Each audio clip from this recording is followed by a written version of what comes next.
Salut à tous, on se retrouve pour une nouvelle vidéo où je vais vous présenter les différentes cages pour cochons d'Inde. Et il y aura deux catégories, une catégorie bonne cage et une deuxième catégorie mauvaise cage. Et on commence tout de suite avec les bonnes cages. Alors en bonne cage, on a tout d'abord les cages à barreaux qui sont vraiment top. Faut savoir que moi c'est celle que j'ai avec Ruby et que c'est celles qui sont les plus adaptées pour les cochons d'Inde bien sûr. Donc il faut bien la taille, parce que je précise toujours qu'un cochon d'Inde c'est 1 mètre minimum de longueur, et pour deux cochons d'Inde c'est 1,20 m minimum. Elles sont bien parce qu'elles sont super, on a vraiment le choix des tailles et même du design, on peut dire ça comme ça. Elles sont très bien aérées et assez simples à nettoyer et faciles à aménager. Super facile même à aménager et même à construire, c'est facile je trouve. Moi c'est celle que j'ai avec Ruby et je pense que je me lasserai jamais des cages à barreaux parce qu'elles sont top, on a le choix et vraiment elles sont super parce qu'elles sont top. Et donc en deuxième on a les clapiers, enfin le clapier. Donc moi c'est mon moyen préféré parce qu'il est facile à nettoyer. C'est un peu plus compliqué à aménager parce qu'il y a peu de barreaux, mais sinon ça va, c'est facile quand même. Il y a quand même assez d'aération, même super de l'aération, c'est bien aéré. C'est le meilleur habitat pour les cochons d'Inde.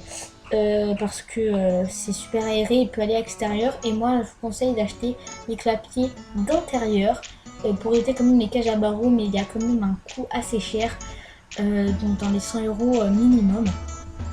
Peut-être d'occasion que vous pouvez en trouver, mais sinon il y a toujours la bonne cage qui est update, pas très chère et top. Ensuite on a en troisième position les cavicages. Donc elles sont très bien car on peut les arranger comme on veut. Alors là sur l'aération on peut rien dire, c'est top. Par contre je trouve que le chanvre il peut voler quand votre cochon d'Inde se met à faire des siennes, donc à sauter partout et à courir. Il peut voler plus facilement que sur une cage ou dans un clapier. Par contre on peut pas mettre de râtelier selon s'il y a du coroplaste, et en plus le coroplaste, donc le polypropylène, le truc blanc ou qu'il y a, ou noir qu'on avait sur la première photo, et bah c'est quand même assez cher, dur à trouver et faut un nombre d'alvéoles en plus assez précise. Mais sinon c'est facile à nettoyer et c'est quand même top, et j'ai même voulu en acheter un pour ma maman. Ensuite on va passer aux mauvaises cages, donc celles que je vous déconseille d'acheter.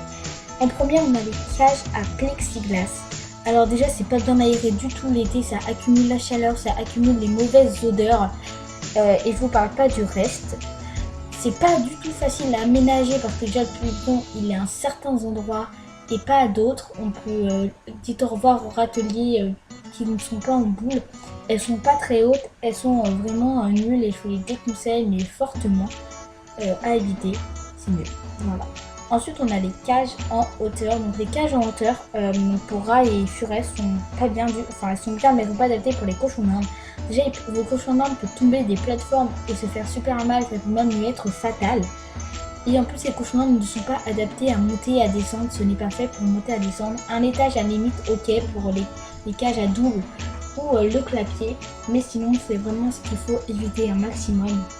C'est pire que le plexiglas car le cochon d'Inde lui là il peut en avoir. Donc j'espère que cette vidéo vous aura plu. On se retrouve pour une prochaine vidéo, même si c'est déjà écrit. Je vous fais plein de bisous et bye bye.